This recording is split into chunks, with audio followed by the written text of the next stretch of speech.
Hello everybody, this is Solar Tiger with another update on the wind power project. Today is Tuesday the 11th of November, and as you can see the time now is almost 12 o'clock midday, and outside the weather is very cloudy and it's very grey. There's no sun, and it is cold. It's cold outside and it's cold inside, even though the thermometer says it's 17 degrees. It feels very cold. So outside is the wind turbine, as you can see. So it is a bit breezy outside, as you can see the trees moving about, but as you can also spot, the wind turbine doesn't turn very often. It turns round from side to side, but the blades don't spin very often. Anyhow, an update on the experiment, and now the turbine turns to face you. Okay, an update on the experiment. As it starts turning, it turns, it's spinning. That's what I like to see. I need a bit more of that to do. But as you watch it spin, I will tell you that the output voltage is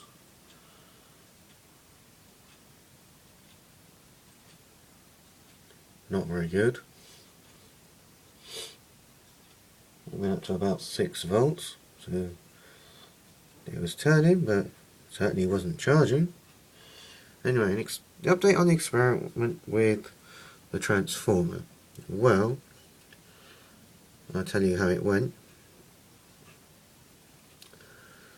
The transformer did boost the output of the wind turbine, voltage-wise, with the caveat of that the turbine didn't turn very often.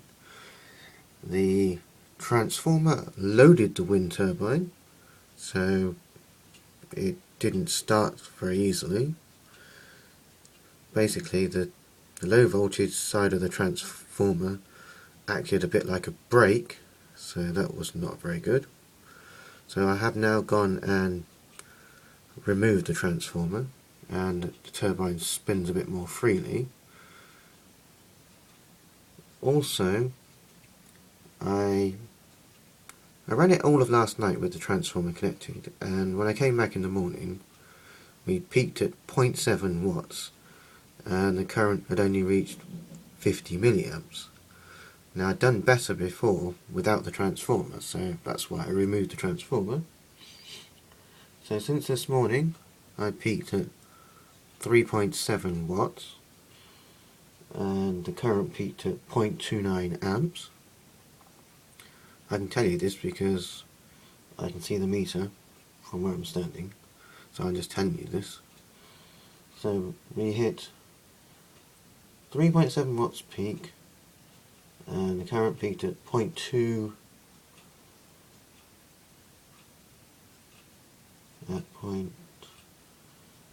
amps.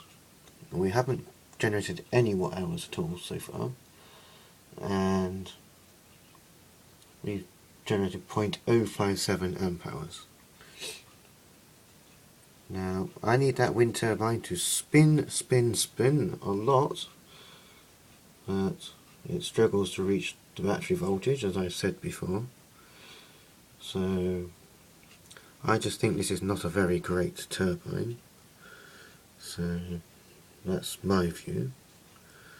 But the problem I have today, and I'm going to have more of this as the months draw on and the days are getting shorter, and as the winter sets in, there is no sun. Clouds, no sun. I will tell you that on the solar meter, the solar panel input meter, I am at producing a very lowly 7.6 watts at the moment, which is 0.21 amps. Earlier I peaked at 14.3 watts, not good. My peak current was 0.41 amps, so not very good. The solar is virtually nil, and if I take you inside, you can see that I have the cover off the battery box. That down there is the wind charge controller, the Rutland HRSI. You can see that the green charging light is not on, i.e. I'm not charging the batteries. So there's the proof, what the meter says. I'll just let you see what the meter says, which is 0.1 watt hours. So 0.1 watt hours, 0.29 amps peak, 3.7 watts peak. Not very good is the verdict. I'm just using a light here. These are my 3 100 amp hour deep cycle batteries. They're sealed AGM batteries. They are Leoc 100 amp hour batteries, 12 volt batteries. 3 of them are connected in parallel. This is my battery bank. And, well, we're not producing much power. Well, not at all. So, we've falling back on the battery charger. I've had to dig out the battery charger again because I have not a lot of power. It's the mains battery charger. The AC power points behind there. The black plug is the battery charger. The white plug, if you follow the wire, is the power strip you see me using before, but unfortunately I'm charging my devices from the grid, which is not great because, well, I need to charge my devices, but the battery bank is low, so we're charging from the mains. That's not so good. So this is not a great day. I do think that I need a different wind turbine because this one is not very good. Just not good all round.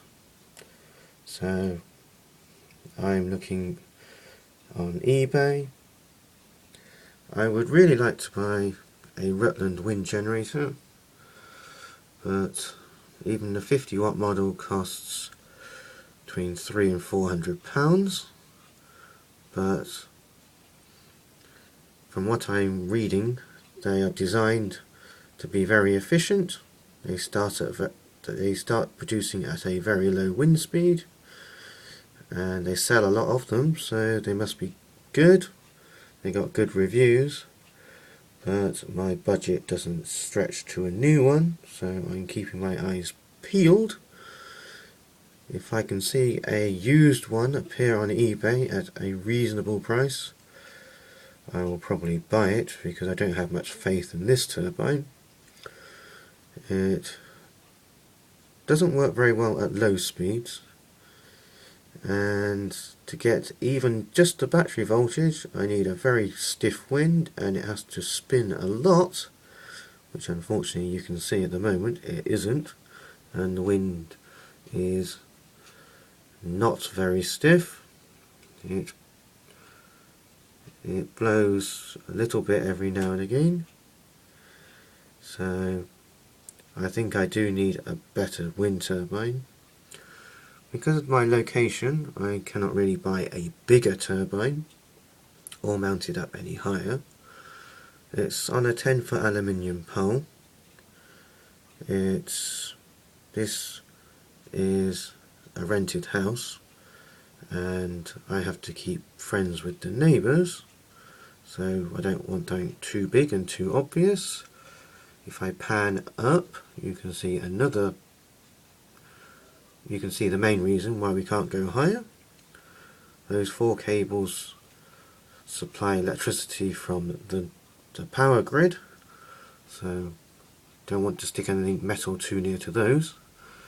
I'm also very near to the neighbours, and I don't want to have any cause for complaint, so that's that. So if I was going to buy a turbine, I'd buy one of the Rutland ones.